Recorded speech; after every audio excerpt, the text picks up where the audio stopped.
julio de 1904, nace en Parral, Chile, Ricardo Eliezer Neftalí Reyes Basualdo, considerado como uno de los artistas más influyentes de su siglo, ganador del Premio Nobel de la Literatura tan solo 2 años antes de su muerte, ceremonia en la cual pronunció las siguientes palabras: por una poesía que con la acción de una fuerza elemental da vida al destino y los sueños de un continente. Cuenta con un doctorado honoris causa por la Universidad de Oxford. Los rumores de su muerte fueron varios, y hasta hace poco tiempo se creía que esta fue a causa de un cáncer prostático. Sin embargo, en el 2023 se concluyó que su muerte fue provocada por envenenamiento, por órdenes del gobierno de su país natal, el cual era presidido en aquel momento por Augusto Pinochet. Algunos autores y colegas hablaron muy bien de él. De hecho, Gabriel García Márquez se refirió a él como el más grande poeta del siglo XX, en cualquier idioma.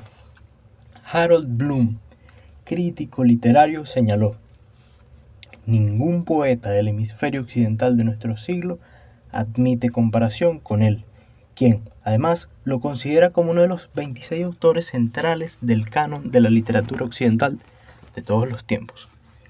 Bienvenidos a Poemetría, un podcast netamente cultural, en el cual buscamos expandir la cultura de la poesía más allá del fanático de antaño, recordando este arte que nunca debió ser olvidado.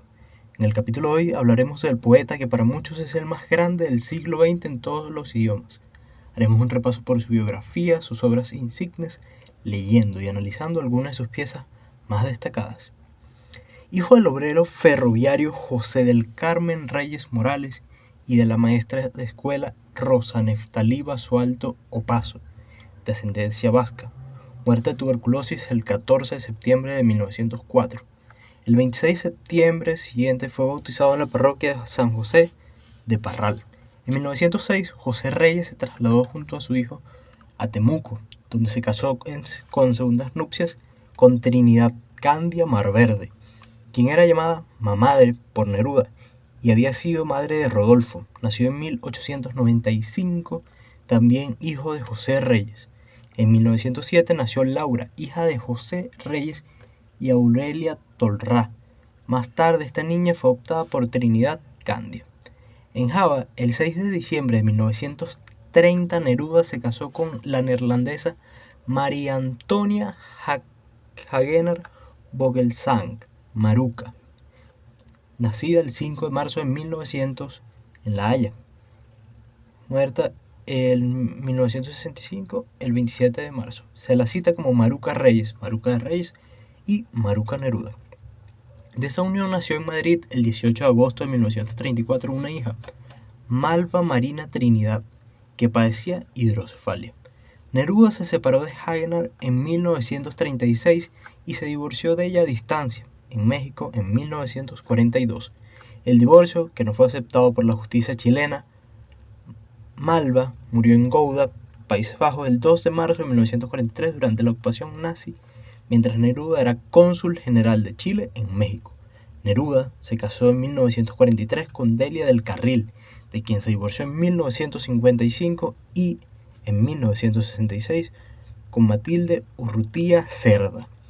En 1910 ingresó al Liceo de Hombres de Temuco, donde cursó todos sus estudios hasta terminar el 6º año de Humanidades en 1920. El 18 de noviembre de 1920, el joven poeta, poco antes de dejar y siendo el presidente del Ateneo Literario del Liceo del Temuco, obtiene el premio en las fiestas de la primavera de la ciudad. Al año siguiente debe dejar su tierra para buscar en la capital, Santiago, su nuevo destino. En marzo de 1921 se radicó en Santiago y comenzó sus estudios de pedagogía en francés en el Instituto Pedagógico de la Universidad de Chile.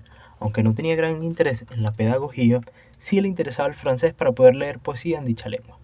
El entorno natural de Temuco, sus bosques, lagos, ríos y montañas, marcaron el mundo poético de Neruda.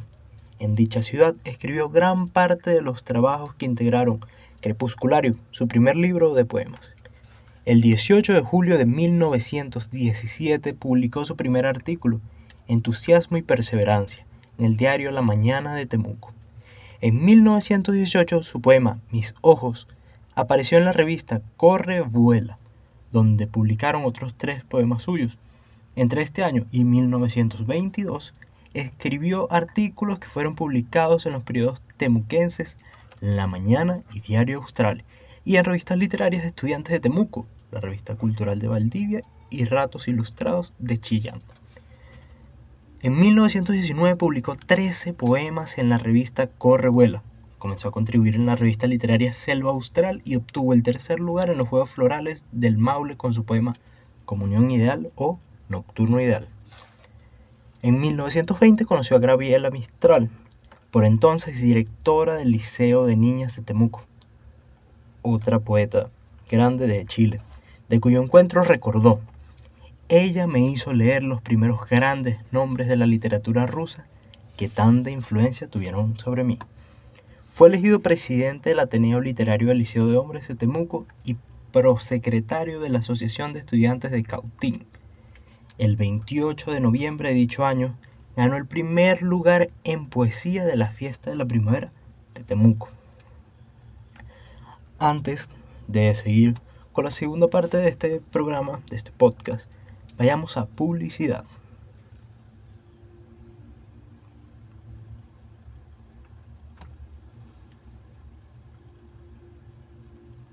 Y bueno, después de publicidad, volvemos con esta segunda parte de la vida de Pablo Neruda, poeta chileno que es considerado para muchos, y en mi opinión personal, como el poeta más grande del siglo XX, influyente en la literatura y la poesía tanto en español como en otras lenguas, que de hecho para personas del día de hoy y después de casi un siglo de su nacimiento, sigue siendo un artista esencial en la obra de tantas personas que amamos la poesía.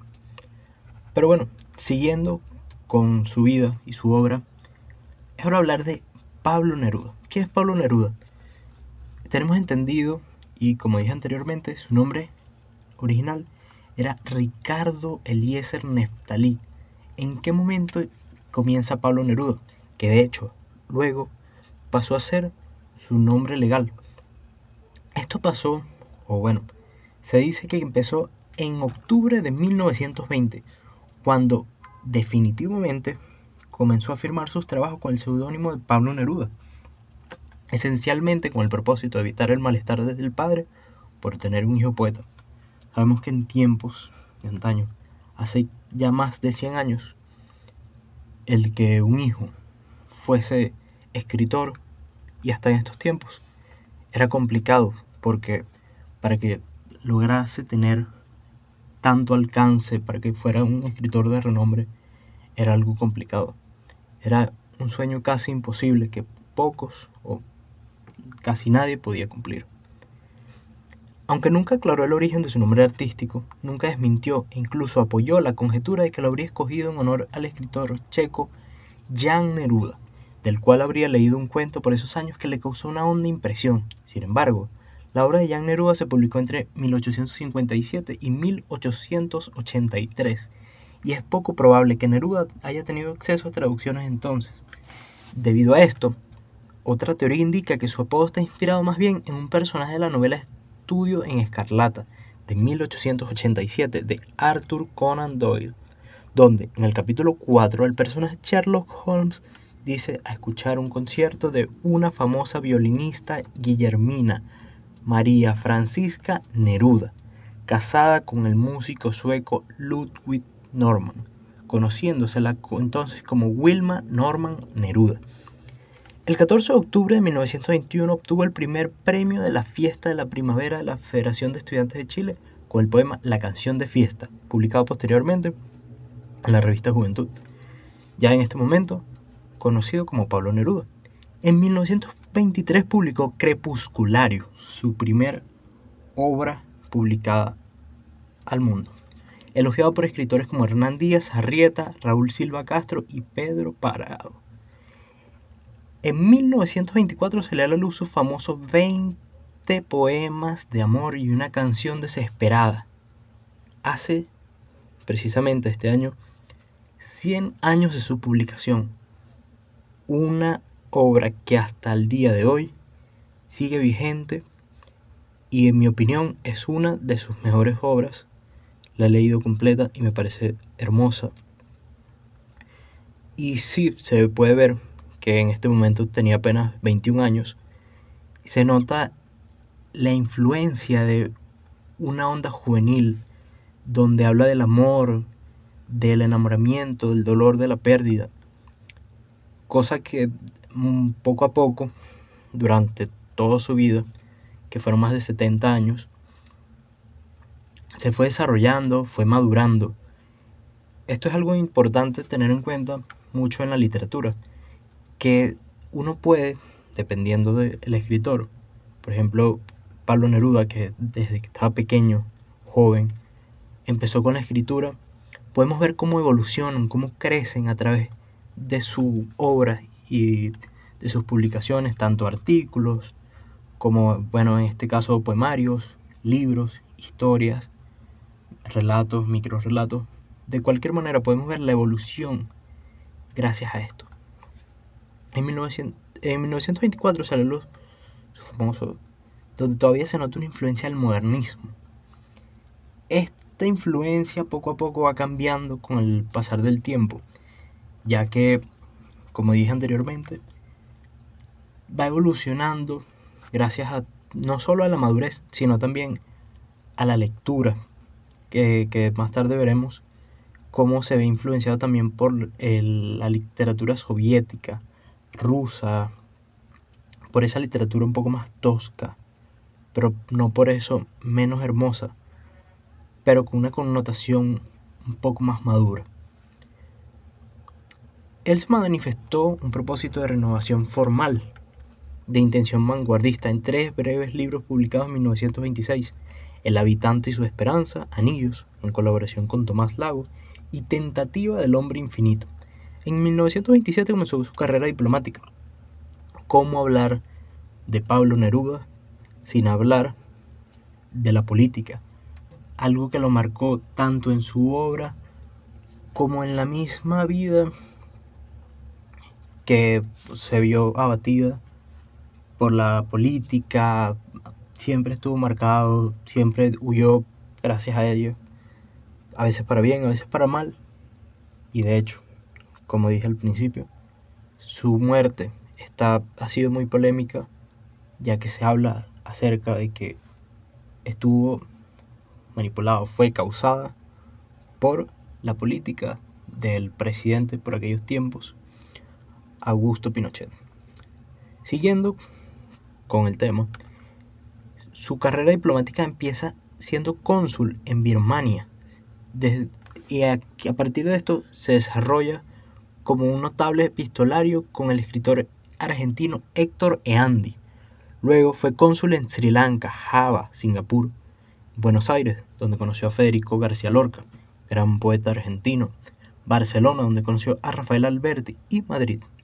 Pregonó su concepción poética desde entonces, la que llamó poesía impura, y experimentó el poderoso y libertador influjo del surrealismo. Aquí podemos ver cómo hasta la pintura influye en la obra de este gran escritor.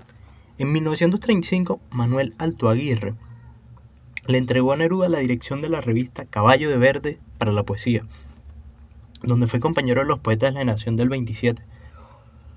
Una gran generación que se habla mucho acerca de ella, acerca del boom literario que tuvo América Latina, Hispanoamérica, acerca de libros como 100 años de soledad, autores como Gabriel García Márquez, Julio Borges, el mismo Ernesto Sábato, Pablo Neruda, como no nombrarlo, que fue algo que cambió por completo la literatura, no solo en Latinoamérica, donde gracias a ellos nacieron tantos y tan buenos poemas, poetas, escritores, que tienen libros mucho más contemporáneos, en los 80, 90, hasta en los 2000, pero que sin el apoyo y sin esta generación dorada no hubiese podido ser posible que estos existieran.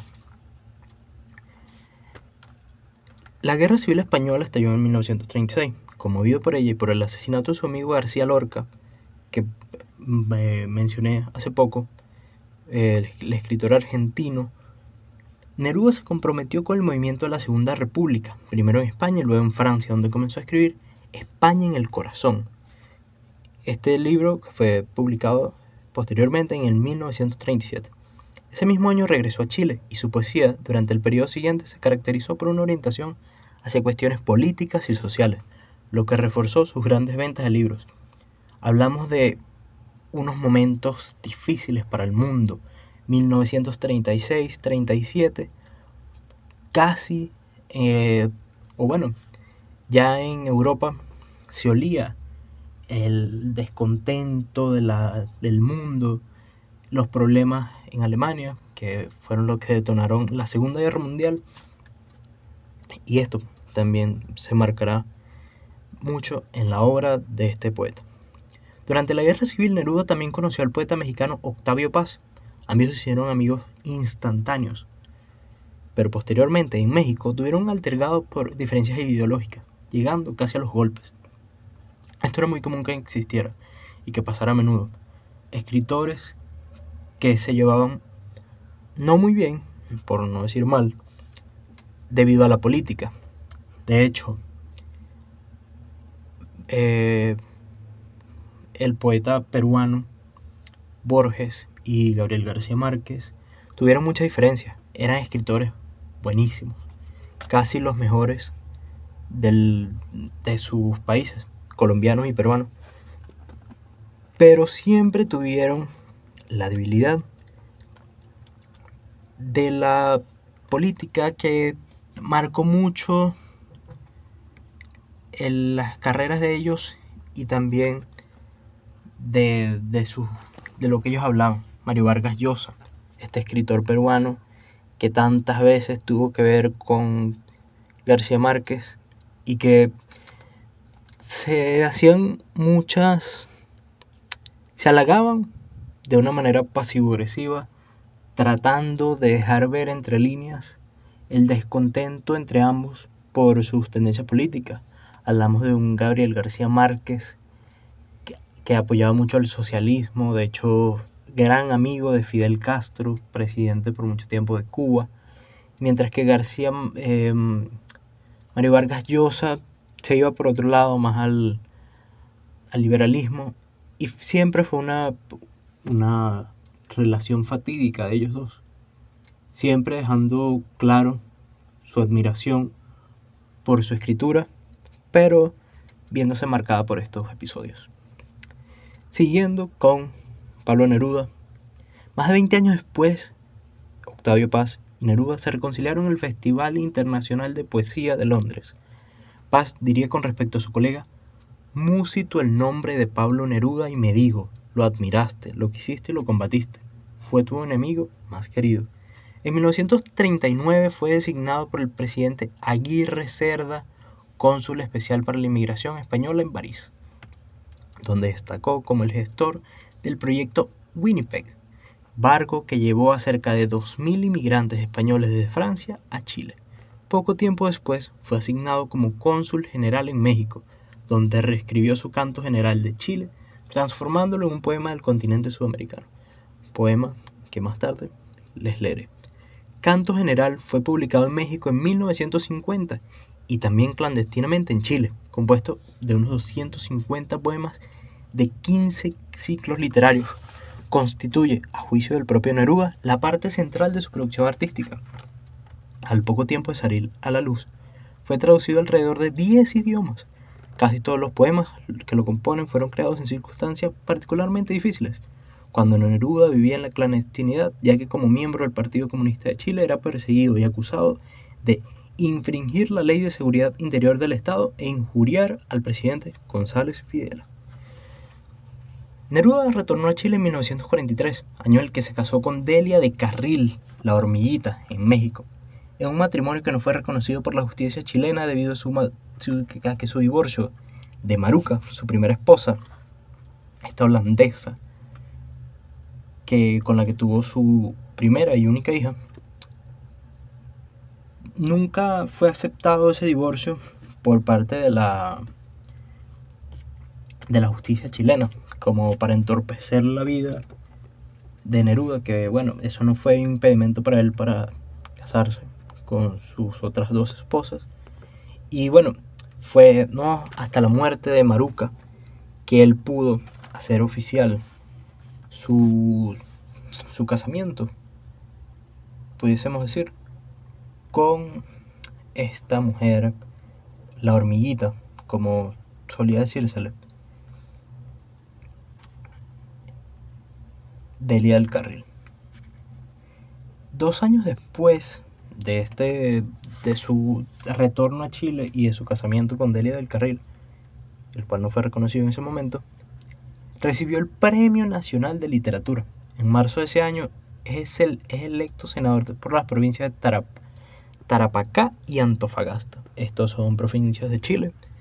Y en julio se unió al Partido Comunista, donde militaban dos de sus más férreos rivales, los poetas Pablo de Roca y Vicente Huidobro, con quienes protagonizaría de por vida las más ácidas rencillas.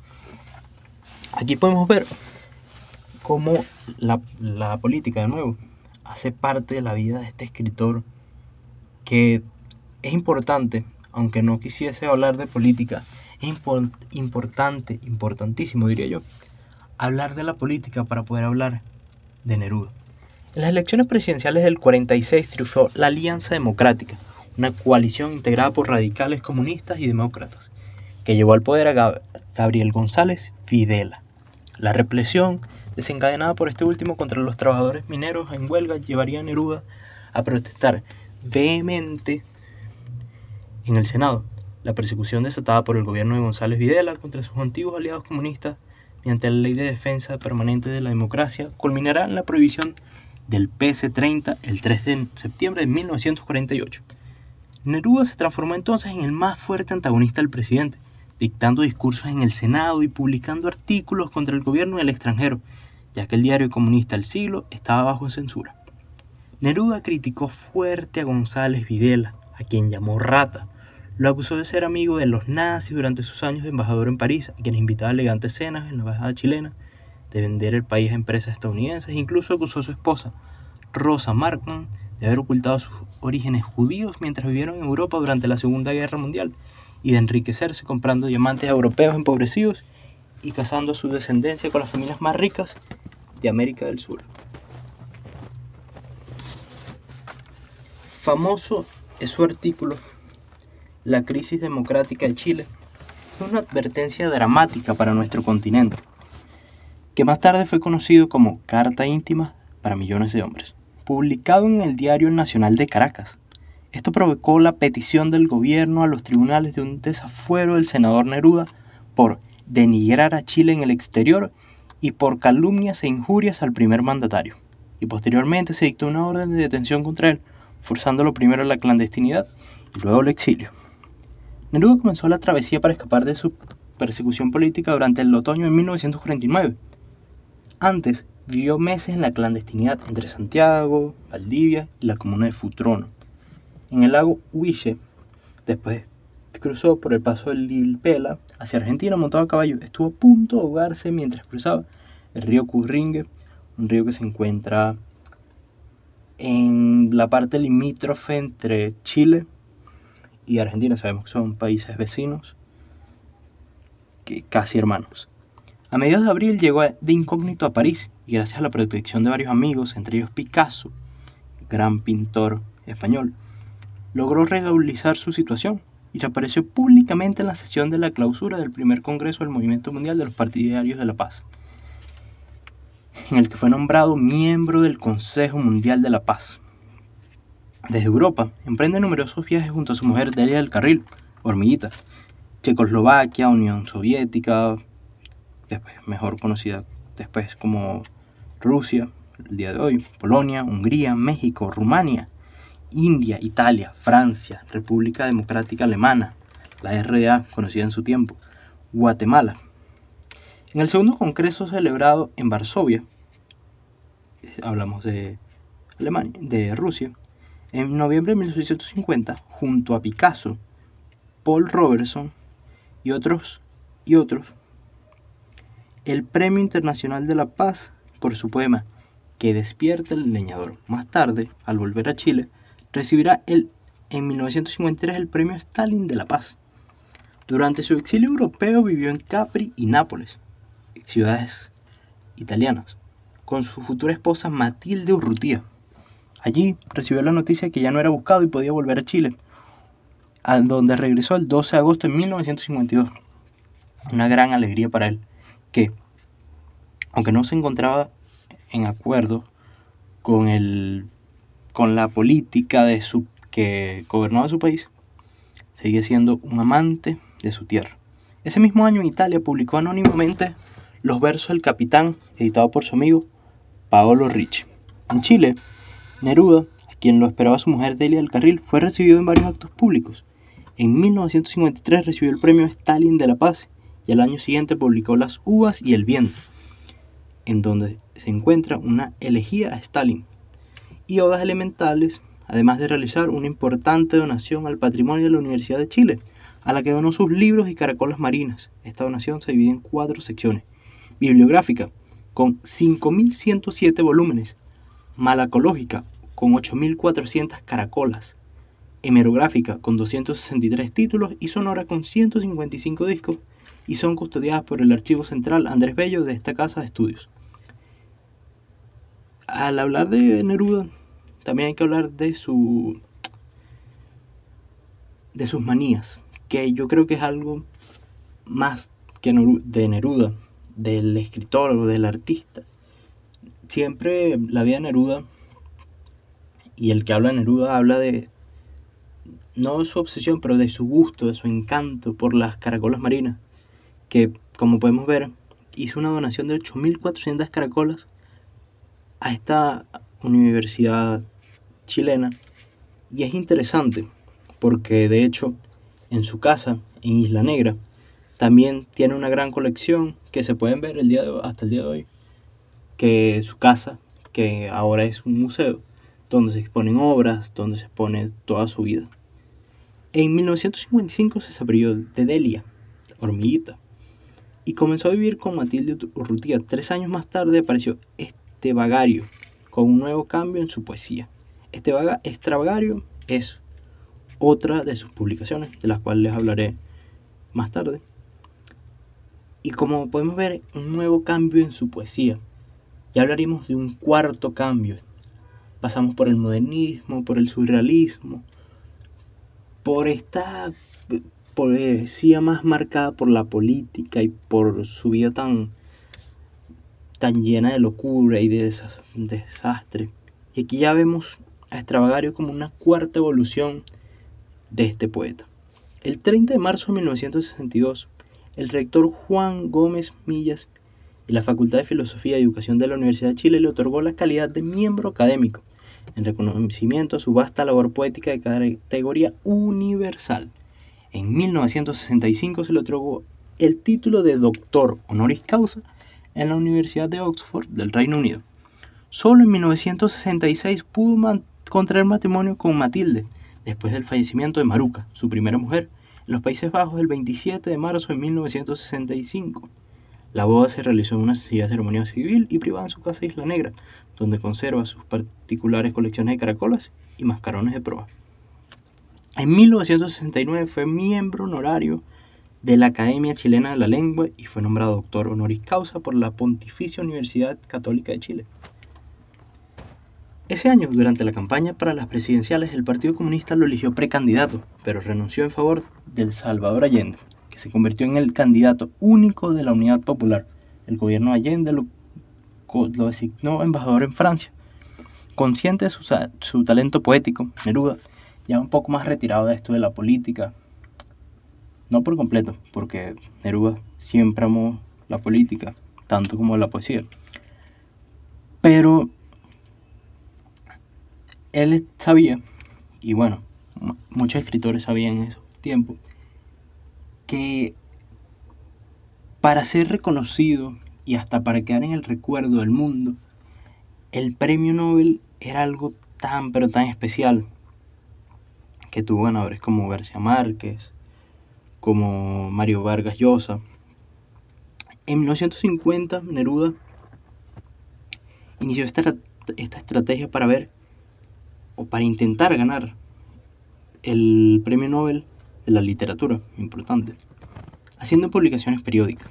El Canto General en 1950, Los Versos del Capitán en 1952, Las Uvas y el Viento en 1954 y Odas Elementales en 1954 también, entre otras, como pueden ser apariciones en prensa, con columnas y entrevistas, relaciones públicas de alto nivel, como visitas a presidentes en el extranjero. Sin embargo, el factor clave que lo ayudó a obtener el premio fue su militancia política, de nuevo, importante en su vida. La Academia Sueca lo consideró candidato al premio en 1956, cuando fue postulado por André Jucard-Roux, profesor de literatura de la Universidad de Aix-en-Provence, en Francia. En 1963, cuando fue propuesto por Ragnar Josephson y Bengt Holmschmidt, entonces fue parte de una lista junto con el británico-estadounidense W. H. Auden y el irlandés Samuel Beckett. Y el tercer lugar, Yukio Mishima, el danés Axel Sandemose y el griego Georgios Seferis. Luego formó la terna final junto a Auden y Seferis, a quien finalmente se le fue concedido. El 21 de octubre de 1971, Neruda fue galardonado con el Nobel por una poesía que con la acción de una fuerza elemental da vida al destino y los sueños de un continente. El 23 de octubre siguiente, el periódico chileno Clarín señaló: el país entero se emocionó. Los rotos pámpinos, los campesinos que hacen parir la tierra, los ovejeros de la pampa magallánica, los pescadores desafiando al océano, los arrieros, los mineros, los obreros de la construcción, las mujeres en su casa parando la olla, los intelectuales, los empleados, todos, de capitán a paje, nos sentimos más importantes, más chilenos. El poeta viajó a Estocolmo a recibirlo el 10 de diciembre. En sus memorias, Confieso que he vivido, publicadas en 1974, luego de haber muerto, el poeta recuerda: el anciano monarca que nos daba la mano a cada uno, nos entregaba el diploma, la medalla y el cheque. Se dice, o se lo dijeron a Matilde para impresionarla, que el rey estuvo más tiempo conmigo y con los otros laureados, que me apretó la mano con evidente simpatía. Tal vez haya sido una reminiscencia de la antigua gentileza palaciega hacia los juglares. Su última aparición en público fue el 5 de diciembre de 1972, cuando el pueblo chileno le realizó un homenaje al poeta en el Estadio Nacional. En febrero de 1973, por razones de salud, renunció a su cargo de embajador en Francia. Después del golpe militar del 11 de septiembre, su salud se agravó y el 19 fue trasladado de urgencia desde su casa de Isla Negra a Santiago, donde murió en la clínica Santa María a las 10:30 del 23 de septiembre. La casa de Neruda en Santiago fue saqueada después del golpe encabezado por el general Augusto Pinochet y sus libros incendiados. El funeral del poeta fue realizado en el Cementerio General. Al mismo acudieron los miembros de la directiva del Partido Comunista, a pesar de estar perseguidos por el régimen. Aunque los asistentes estaban rodeados de soldados armados de ametralladoras, se escuchaban desafiantes gritos de homenaje a él y a Salvador Allende, junto a la entonación de la Internacional. Después del funeral, muchos de los asistentes que no pudieron huir acabaron engrosando las listas de desaparecidos por la dictadura. Sus restos descansaron primero en el mausoleo de la familia Ditborn, que les había cedido un espacio, y 7 meses después fueron trasladados al nicho 44 del módulo México. El 11 de septiembre de 1992, los restos de Neruda y Matilde Urrutia fueron exhumados y llevados para un velatorio ceremonial en el Salón de Honor del ex Congreso Nacional. Al día siguiente se dio cumplimiento al deseo del poeta, que sus restos fuesen enterrados en su casa Isla Negra. Este lugar y todos los demás pertenencias son ahora museos administrados por la Fundación Pablo Neruda. En 2011, un artículo recogió declaraciones de Manuel Araya Osorio, asistente del poeta desde noviembre de 1972 hasta su muerte, quien aseguraba que Neruda había sido asesinado en la clínica tras aplicársele una inyección letal. La Fundación Pablo Neruda desmiente esta información. El 31 de mayo, el Partido Comunista de Chile solicitó a la justicia una investigación para determinar las causas de la muerte del poeta. En 2013, el juez Mario Carroza, que anteriormente había abierto una investigación para esclarecer las circunstancias de la muerte de Neruda, ordenó, después de 20 meses de interrogatorios y pericias, la exhumación del cuerpo del poeta. La Fundación Neruda, que en un principio se oponía a ello por considerarlo una profanación, Finalmente lo aceptó, declarando confiar en que el examen tanatológico contribuye a aclarar las dudas que pudiese existir al respecto de la muerte del poeta. Los preparativos para la exhumación comenzaron en la Isla Negra el 6 de abril con la instalación de una carpa en el lugar de la sepultura y el 8 se efectuó la diligencia, que duró 1 hora y 18 minutos. Ese mismo día los restos del poeta llegaron al Servicio Médico Legal de Santiago, en vistas a análisis a realizar en laboratorios chilenos y extranjeros. En noviembre, Patricio Bustos, director del Servicio Médico Legal de Chile, dio a conocer los resultados de los exámenes toxicológicos realizados en Estados Unidos y España, que descartaron que Neruda hubiese sido envenenado y confirmaron que falleció producto de un avanzado cáncer de próstata. Sin embargo, Rodolfo Reyes, sobrino del poeta, insistió en que terceras personas estaban involucradas en la muerte de Neruda y anunció que pedirían nuevas diligencias.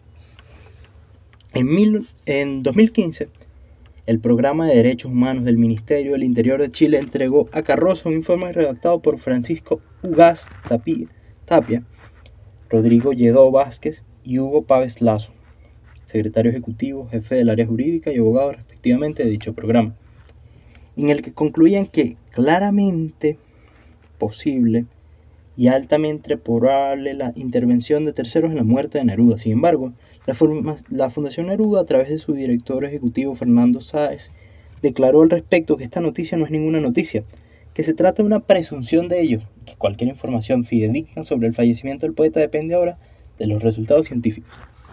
La reinsumación de los restos de Neruda en su tumba en Isla Negra estuvo a cargo de funcionarios del SML y de la PDI el 26 de abril de 2016.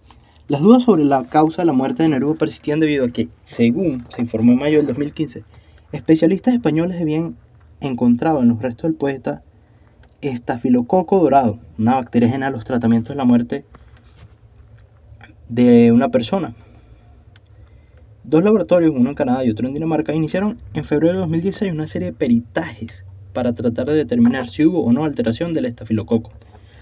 La Fundación Pablo Neruda, mientras tanto, había comenzado a pedir desde 2015, después de más de 2 años de la exhumación que ordenó el juez Mario Carroza, la devolución del cuerpo para que pudieran volver a su tumba en el patio de la casa de Isla Negra.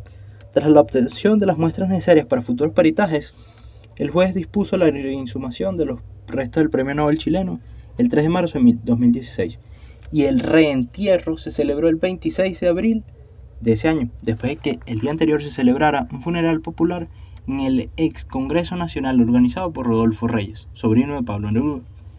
Bernardo Reyes, sobrino nieto, y la fundación criticaron este acto, que contó con la asistencia de artistas y figuras políticas como los entonces presidentes del Senado y la Cámara de Diputados, Ricardo Lagos Weber y Osvaldo Andrade, respectivamente. Nos parece completamente absurdo de que un acto judicial como es la devolución de los restos, cosa que hemos pedido hace un año, se termine haciendo esto, explicó el director ejecutivo la no participación de la fundación en ese evento.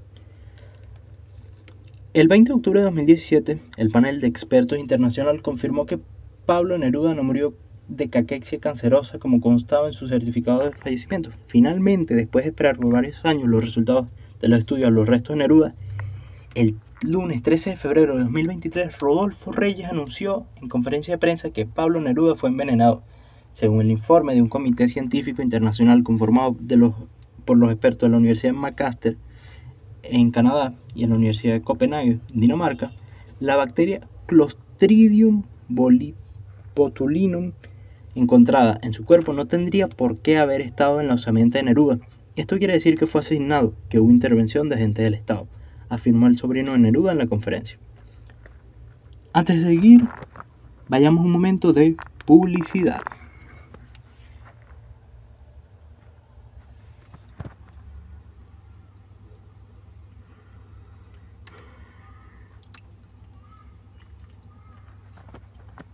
Y bueno, luego de un momento de publicidad, vamos con la tercera parte de este podcast, Poimetría. Ahora hablaremos de la obra de Neruda, una obra amplia y con tanto que hablar acerca de ella. La literatura de Neruda distingue distintos periodos estilísticos, como ya les he dicho antes. Desde su obra Canto General, en 1950, el autor se circunscribe en el llamado realismo socialista soviético, impulsado por Andrei Sándov y en el cual Neruda alcanzaría su culminación con Las uvas y el viento en 1954. Allá vemos una quinta evolución, un quinto estilo empleado por Neruda, que nunca se encontraba conforme y sentía que siempre debía dar algo más al mundo. Bueno, ahora mencionaré cada una de sus obras presentadas desde el 1923 con Crepusculario hasta su última publicación antes de su muerte, para luego leerles algunas de sus obras más importantes. Empezamos con Crepusculario, publicado en Santiago en el 1923. Luego, 20 poemas de amor y una canción desesperada, también en Santiago, en 1924, su obra más solemne y más llamativa. Luego tenemos Tentativa del hombre infinito, publicada en 1926, también en Santiago. Y este mismo año también encontramos El habitante y su esperanza. Es una novela que también fue publicada en Santiago por la editorial Nacimiento, que bueno, fue la que publicó al principio de la vida de Neruda 3 de sus obras. La tercera fue Anillos, que fue una prosa poética de Neruda y Tomás Lago, como mencioné al principio. Luego pasamos al 1933, cuando se publica El hondero entusiasta, para luego continuar con Residencia en la Tierra, que primero fue publicada en Madrid entre los años 1925 y 1931, pero luego fue llevada al mundo en 1935. España del corazón, himno a las glorias del pueblo en la guerra, entre 1936 y 1937, y fue también impulsada por la política y por la muerte de su gran amigo García Lorca. Nuevo canto, Amor a Stalingrado, fue publicada en México en 1943, y aquí ya vemos la influencia política soviética socialista en el escritor. Tercera Residencia, fue publicada en Buenos Aires en 1947. Canto General en 1950 en México. Los versos del Capitán, publicada en 1952 en Nápoles, Italia. Todo el amor, publicada por la editorial Nacimiento. 30 años después de su primera publicación con esta editorial, en Santiago. Las uvas y el viento, también publicada por la misma editorial y también en Santiago en 1954.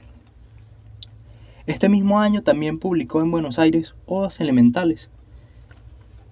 En 1955 publicó Nuevas Odas Elementales, una obra extendida de la primera. Luego sacó el tercer libro de las Odas en 1957, 3 años después de la primera publicación de esta serie de libros. Extravagario, en el 1958, que fue publicada en Buenos Aires y fue parte de este movimiento, como dije antes, de su fanatismo, de sus ganas por ganar el premio Nobel. Luego tenemos 2 publicaciones continuas en el 1959, como son Navegaciones y Regresos en Buenos Aires y 100 sonetos de amor, otra de sus grandes obras que se mantienen vigentes.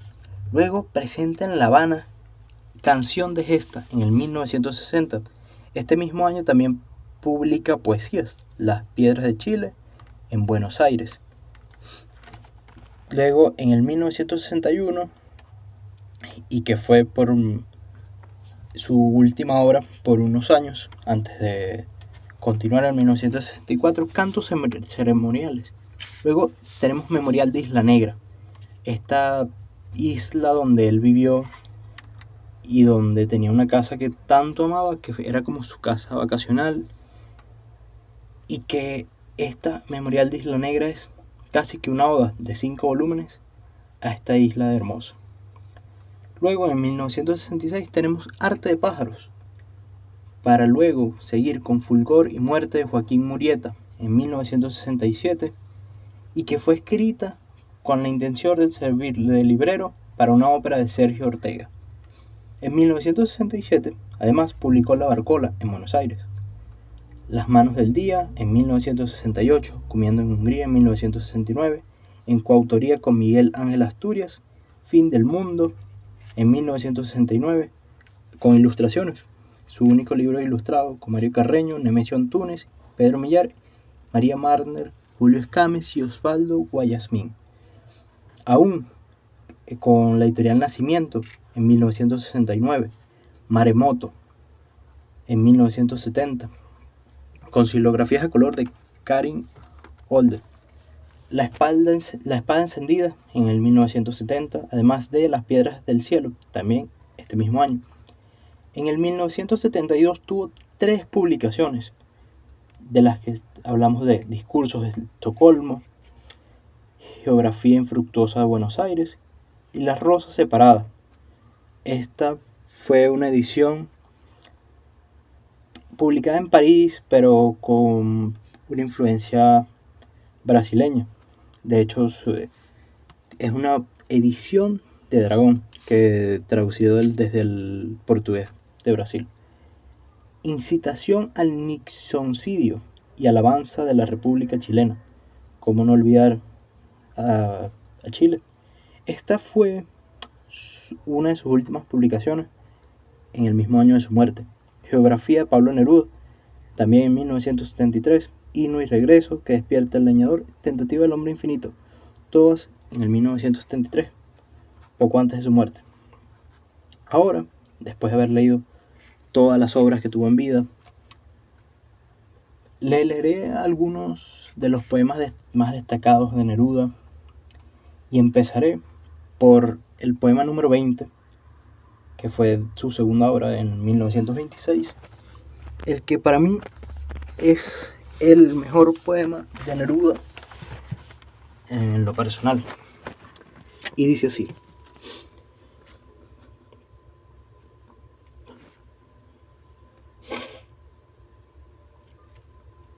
puedo escribir los versos más tristes esta noche. Escribir, por ejemplo, la noche está estrellada y tiritan azules los astros a lo lejos. El viento de la noche gira en el cielo y canta. Puedo escribir los versos más tristes esta noche. Yo la quise y a veces ella también me quiso. Las noches como esta la tuve entre mis brazos. La besé tantas veces bajo el cielo infinito. Ella me quiso. A veces yo también la quería. ¿Cómo no haber amado sus grandes ojos fijos? Puedo escribir los versos más tristes esta noche. Pensar que no la tengo. Sentir que la he perdido. Oír la noche inmensa, más inmensa sin ella. Y el verso cae al alma como al pasto el rocío.